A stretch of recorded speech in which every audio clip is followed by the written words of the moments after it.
and change the oil a lot every day. Welcome back to BarryTsGarage, and we're at the corporate headquarters for Ed Smith's Speed Shop.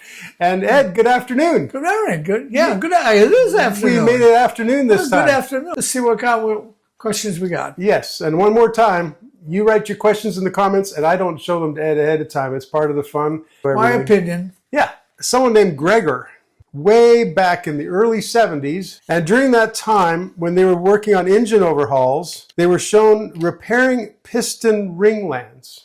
Okay. With steel inserts. They were stalled. They would cut the ring groove larger and then put an insert in the ringland.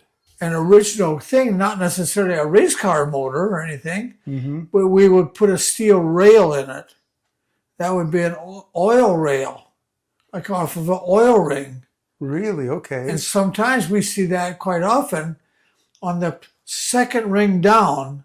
The top ring is different, but the second ring down, you would cut it and then add a rail to it, like an oil ring rail. Oh, I see. Yeah. And pick up that gap. The pistons I've seen over the years, and it's just my opinion, the top ring, it goes up and down. And once it becomes loose, then it pretty well ruins the piston because it hits that and rolls a little rail around the piston. Yeah, over time, sure. It kind of rolls the piston up like a burr around that piston. And it will be bigger than the piston itself. Okay. The top ring has quite a bit of gap around it. Yeah. The piston. So again, the piston is not supposed to touch the cylinder wall. No. Yeah. And usually the piston is made, the top ring is, I'll just say, a few thousandths less than 4 inch. Okay. Top of the piston, and it gets tighter and tighter, and then skirts of the piston are tightest. I see. Yeah. And the upper part of the piston is a lot smaller than the bore. Right. Okay. But I don't know. I've never seen anybody put an insert in there, and whether they would. I'd like to be interested in that. Whether the insert was a pull insert and pressed it in there somehow that it didn't come loose. Right. And the piston got hot. Yeah. What does that look like? And flowed all around. Right. Well, the next sentence, he says, the instructor said they would probably never perform this operation in normal work. They were showing us methods to economize overhauls. So I'm sure normally if you have a bad piston, you just get another one. Yeah, right. But I guess they were saying, it was an example, I guess. It's an example, yes. Hard times. Yeah. World War II, something. Yeah. But I can see him put a rail in it. Okay. Yeah, I've seen him put different rails. He said the same approach applied to knurling the valve guides, which you've talked about. We talked about that because it ruins them. Okay. It crushes material, and it's not a great idea. Like knurling a piston too. Oh yeah, okay. There's a lot of people. I've seen a lot of that knurling the piston, make it bigger on the skirts. Okay. Again, because the skirts were tight, held the piston straight, and the top of the piston wasn't. It was so much looser. Interesting. And I heard someone recently, I think they were actually a comment on the channel, someone was making the point that you want that piston to stay as parallel to the cylinder walls as possible. Yes, you don't want because to if it's at an angle, the ring actually won't seat to the cylinder wall. Of course it won't. Right. The ring goes this way one time, and the ring's tipped this way one time, and tipped this way the other time. It wobbles on. You can't seal the ring that way. Right, right. So you want to keep it going. Okay. Even some of the rings, I'll talk about rings now. We've seen some of the rings now, has a barrel on them. Curve on the ring that runs against the cylinder wall. So it's rounded. It's rounded. It will have just as much pressure as a sharp ring. Now we'll get into that just a little bit. We just talked about that 15 minutes ago, whether I should have a whiteboard and a chalk to show that. Yeah. Because the thickness of a ring, I'll examine it. Maybe we'll just say an inch. Let's say the ring was an inch thick. Right. Even though it's teeny, some people want that curve here at the top and nothing down here. The next professional, super gas people, want it straighter down here and the curve down at the bottom. Okay. But they want it here or there. And that's the ring people. That's total seal secret, where that guy wants the curve. Okay. Well, it won't tell nobody. So-and-so wants his curve at the top and the other at the bottom. And that ring is still small. That's how precision they make the ring. Wow, and yet it's so small. So now it occurs to me, it's on the on the power stroke, combustion stroke. Yeah. That's when all the force is there. Yes. So that's where you'd want it not to cut into the cylinder wall. That's right. In my mind. Yes. So the curl would be at the bottom in my head anyway, but I'm not total steel. Maybe you're wrong. I could be wrong. Well, we were all wrong. Yeah. What is your opinion of the Jetaway transmission? It was a big transmission. It was a 4-speed. Oh, it was? Yeah, 4-speed. Okay. I think the Jetaway had the torque converter inside the transmission. Really? Yeah, and it had a stick shift flywheel on it. Man. Before the transmission was blunt with a little shaft sticking out. Okay. The torque converter was only this big. And it had some O-rings in there that you nick easily. Real fine O-rings that put this torque converter thing together. It was a hub about this big. Then it was a 4-speed transmission. Okay. Slim Jim was one of them. But right now I do not know which one. Jetaway and Slim Jim. Okay. It seems like the Slim Jim might not have had a torque converter. Okay. And Jetaway did. I don't know which one. But anyways, they weren't that good of a transmission. Okay. But good for him. Back in the 70s. Well, he obviously learned some things. But I don't know anything about them. There was very few of them around, and I know I've overhauled both of them. Yeah. But it's maybe been a while. Yeah, a long time. Yeah, a long time. Yeah. 50 years ago. Well, you have a good memory if you're pulling from 50 years ago. Yeah. I mean, he is too, actually. One of them has a set of pipes, maybe about so many tubes all welded together, and they went from the front of the pan to the back of the pan. And they bolted in with 2 mounts. Okay. And all the fluid went through that thing instead of going through the case. So they were externally... Externally in the valve body was these 4 pipes, or 4 or 5 pipes. Little tubes all hooked together in a manifold. Okay. And they shoved in here and then bolted up with a gasket or something. And that transferred the oil from the front of the transmission or front pump to the rear pump and the governor assembly. Okay. Huh. Yeah. I wonder why they did it that way. Slim Jim, I remember, was for low floorboards. Oh, that's why. Okay. Yeah, the floorboards, you could hardly, there was not much hump in the floorboards on the Oldsmobile. Right, okay. Yeah. So there's some reason they did that for. Interesting. It was all interesting. That was good stuff. Yeah, okay. Gregor, thank you for that. Thank you, yeah. That's very good. This is from Mr. Chevelle 83, and he probably has a Chevelle, I'm guessing. Okay. But he's a good commenter. Thank you for all your great points. He said, sometimes in welding, steel can get magnetized. We wrap the welding ground around a piece to help demag it. Would that work on an engine block, do you think? Engine blocks cast. If you were welding it, we would still want to magnaflux it when it got done. Okay. And that's when we would get rid of the magnaflux. Get the magnaflux machine on and pull it off the motor and demagnetize it. Right, Not okay. necessarily would we worry about it. Weld it to something and get it magnetized.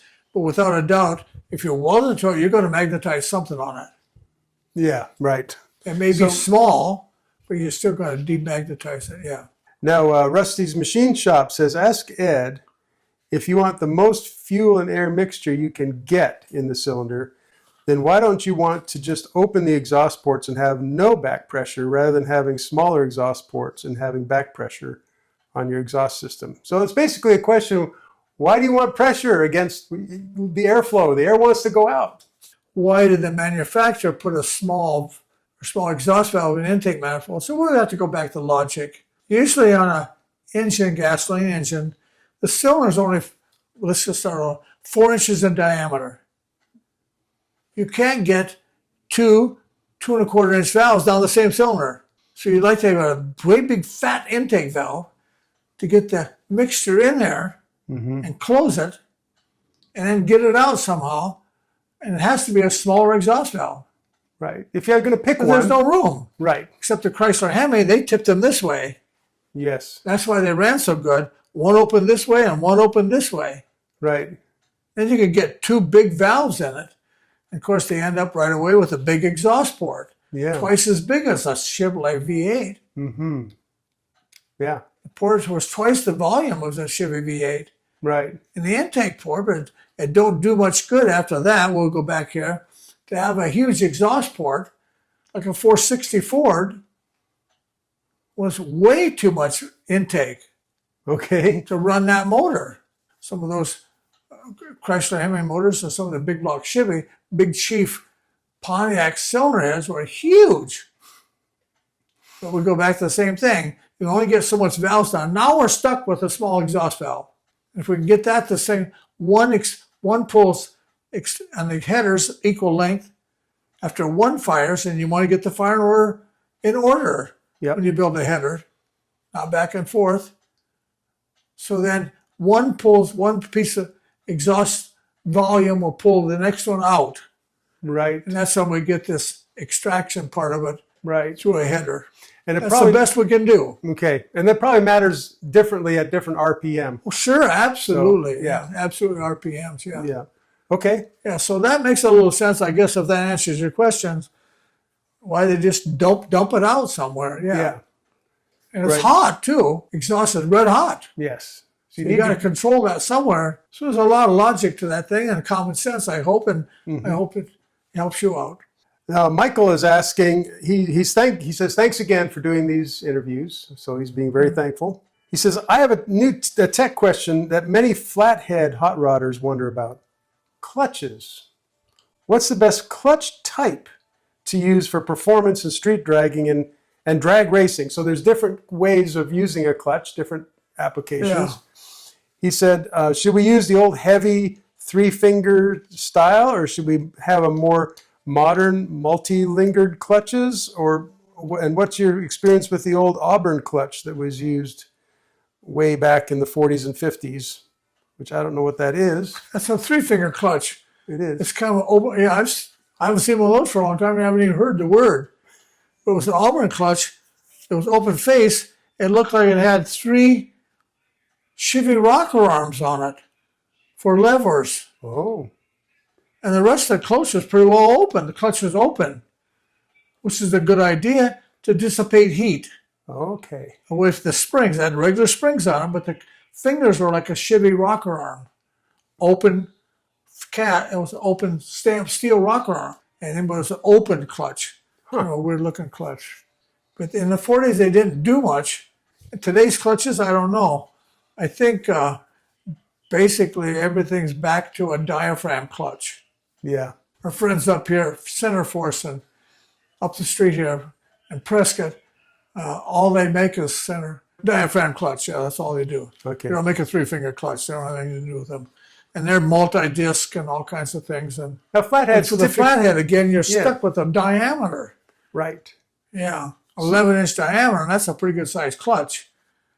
And I don't think I'd ever put a 11-inch diameter clutch in there with a 3-finger and have a 3,200 pound. You can't push the clutch down.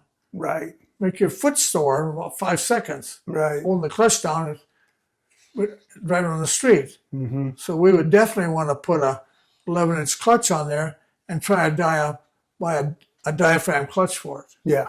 Okay. And I see a lot of Tremec 5-speeds. Mm-hmm. And I put a 6-speed behind the flathead would be nice. Yeah.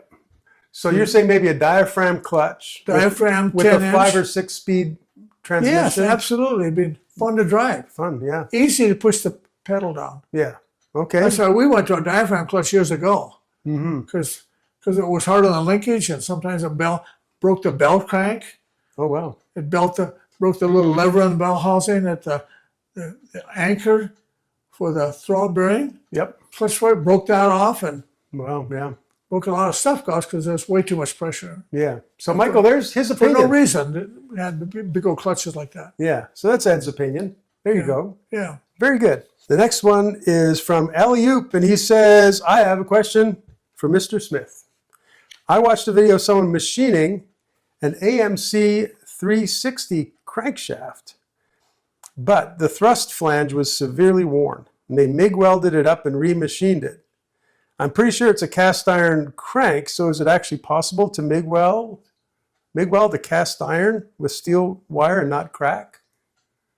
They probably welded up with a special rod. Okay. Yeah, special rod.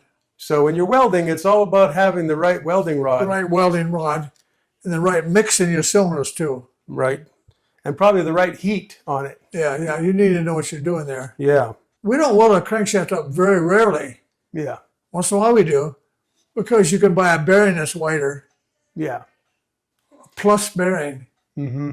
So the thrust is wider, and we just bump the thing over and make it original. Yeah. But an AMC engine, parts aren't as readily available probably. We have a lot of parts for AMC. We do a lot of crankshafts for AMC. Okay. Do I remember right that even the 390 and the 401, they were still a small block? Yes, it was small block. Wow. Yeah. He says he has a 409 and wants to weld up the cracked block. I think that's a different story, isn't it? Well, yeah, we weld blocks all the time. Okay. I just bought some rod the other day, heliarc rod for cast.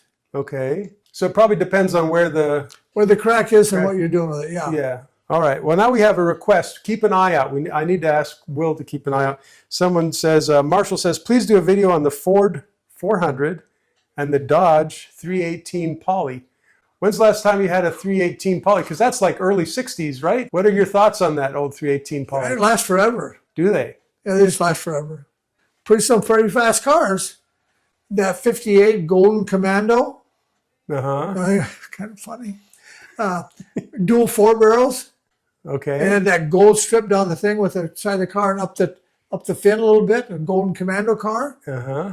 3-speed on a column with this 318 motor that put out some little camshaft, 2 4 barrels, ran good, but they had a column shift.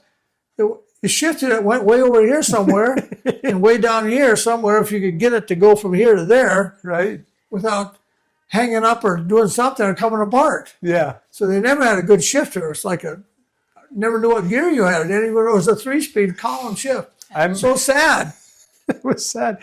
I remember having a 66 Chevy with a column shift, and it would get bound up all the time.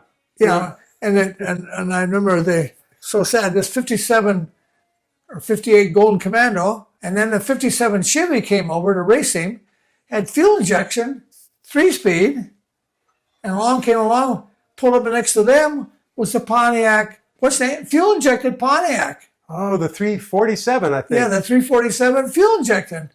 Poor old Dodge didn't have a chance. Yeah, that's quite a race right there. Okay. And then early 58 was the dealer installed 4-speed.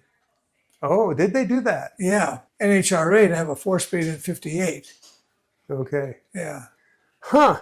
And the rest of them didn't have much chance after that. Yeah. What part of the cam are you breaking in when you're breaking in a cam? So people talk about, it's a... You're not breaking in the bearings at all. Okay. You're trying to get the camshaft, and we're still disgusted about that. Still disgusted, and I don't know when we're going to cure that. I don't know when we're going to cure that. Is to get the lifters to get oil in them and stay oiled between the lifter and the camshaft. The whole thing is about 6 or 7 things in here. Okay. That makes a lifter go flat in a brand new camshaft. Okay.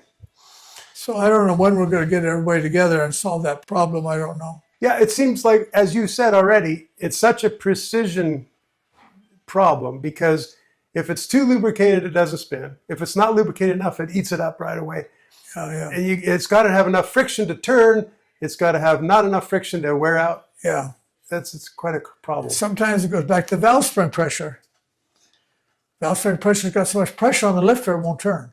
Ah, right. Sure. I wish I hate it. And everybody in the automotive business hates it. Okay. If nothing else, make the cams easy to change. Yes. All right. Patrick Brady has a question here. He says, I would love to hear Ed talk about Weber carburetors, or has he had any experience with SUs? I haven't had any experience with them, either one of them. Okay, that's not been your A little bit with Solex, maybe years ago, on a Volvo with 2 carburetors on them, and they were really nice carburetors. Okay. But that's about it. I've never played around Weber carburetors as far as jetting them and all. I know they're a really nice carburetor where you can jet the airstream. Oh, You really? jet the air bleeds, and little air bleed screws in it. But you better know what you're doing. Yeah. Huh.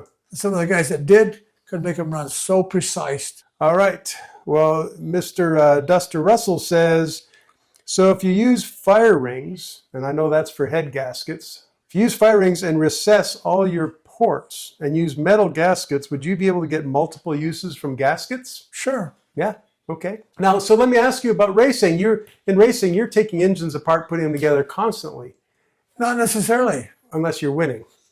We service them a lot. Mm-hmm. And we take the bottom end off. Yeah. And see what you're at right there. First thing, you take the drain plug off and see how much material is stuck to it.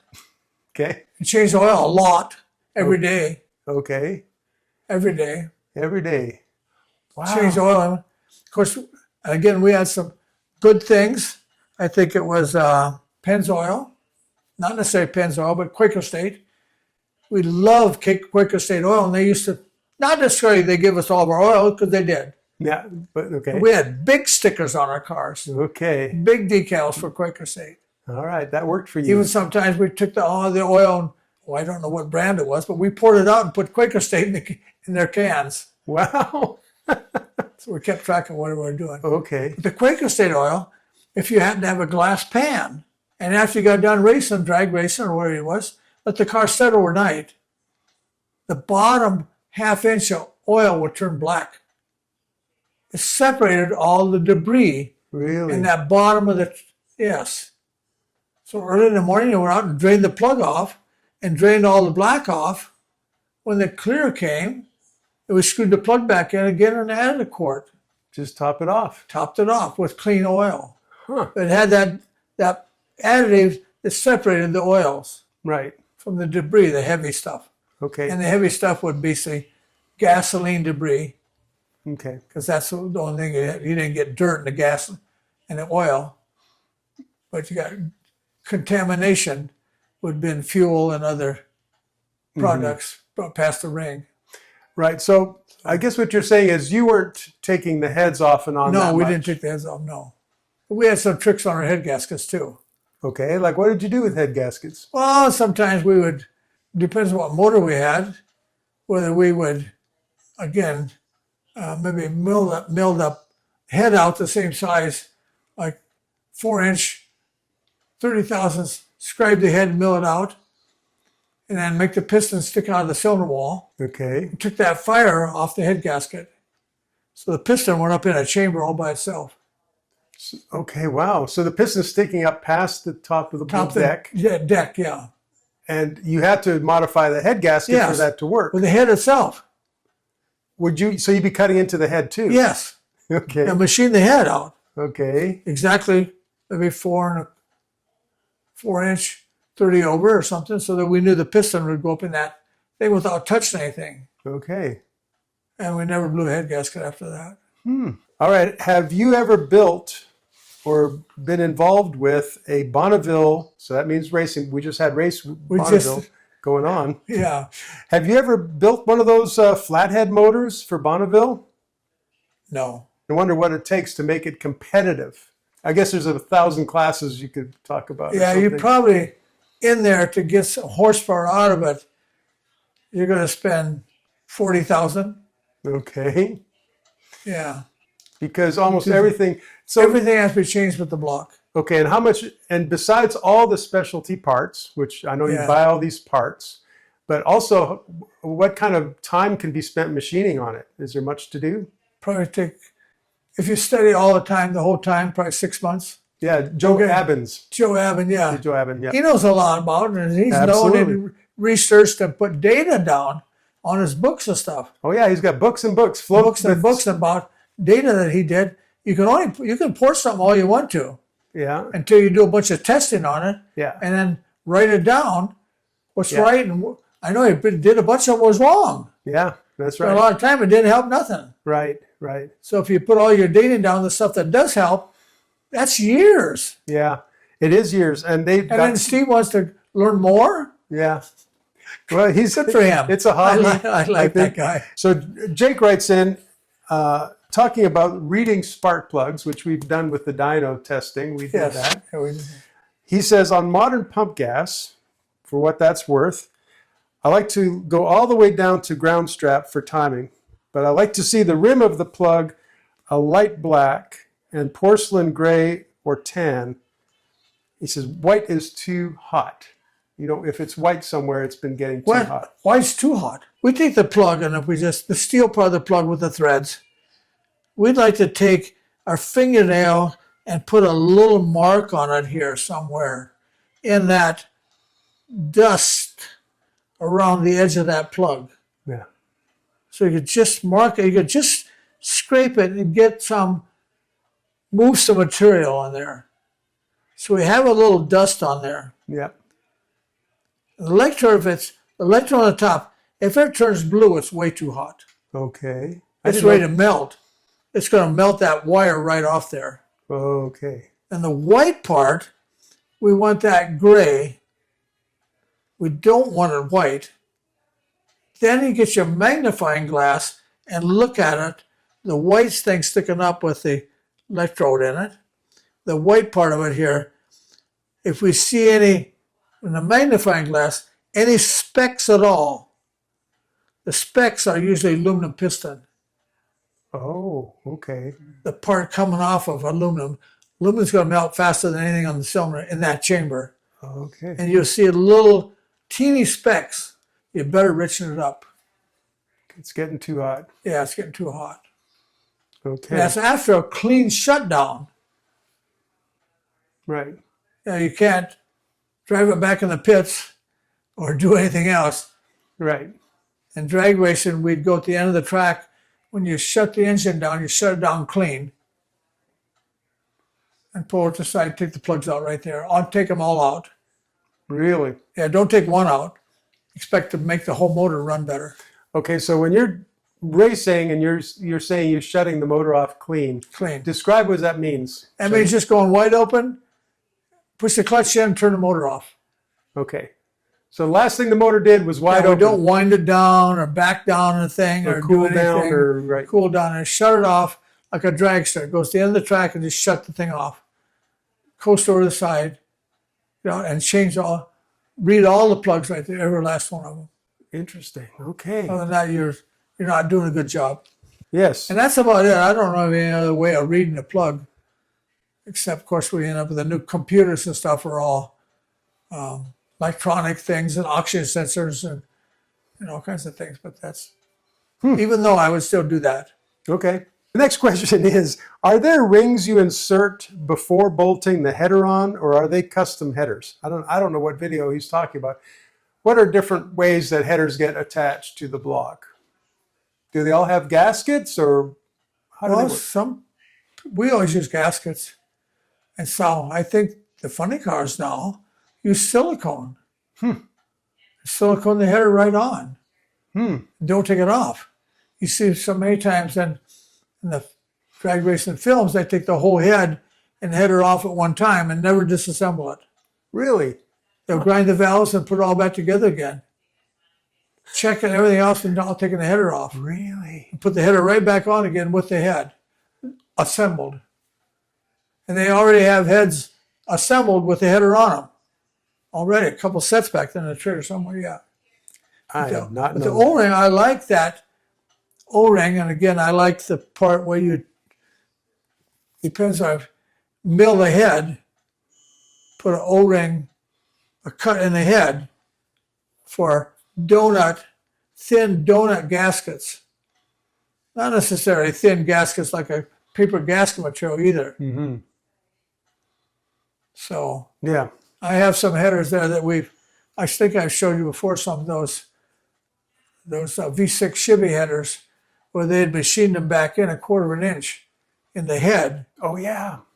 And it stuck the pipe back in that hole with the gasket clear out here. The pipe went back in that hole that they'd machined in the head. And then the gasket just sit around here and just seal it up. Right. Now, wasn't that, if I remember you showing me that, was that partly that the power of that exhaust and the heat is shielded? Yeah, the fire, right? Yeah. It's shielded by the block, kind of. It's held in by the block, and it's not right at the edge. Is that right? Keeps that fire off the gasket. Yeah, which is like the fire ring also on the head gasket. Yeah. Same idea. Okay. Yeah. All right. This is our last question. It's a very straightforward one. Okay. Okay. And this guy, Bernard, says, they used to run a 396, so a Chevy 396 big block, but they like to use a 348 crank. Well, we took 396 crank and put in a 348, but not a 348 crank into a 396. Yeah, you've never seen Yeah, I've the other way never around. seen that before. Interesting. Yeah. Well, Bernard, there you go. Hasn't done it. Good. Unless, what if he just got it backwards when he wrote the comment? And maybe Could he be. might have meant it the other way. Yeah, I hope so. Okay. Yeah, he's fun. It's funny. Some of the questions, we love the questions. Yeah, it's fantastic. It's interesting for us, the questions, Yeah, because we never heard these questions before. right. It makes you think sometimes, Yeah, doesn't someone actually thinks sometimes. it? I like it. So I need another drink, Okay. another iced tea. Okay, very good. I'm game for that. Thank you all for joining us for another episode of Ask Ed. And thank you, Ed. Yeah, It's a good. pleasure. Good. All right, and we'll see you on the next one. Hey, thank you guys for supporting the channel. And I know you all love Ed Smith a lot, and he is a character and a great guy. So now we have some hats, shirts, jackets, hoodies available. edsmithspeed.shop.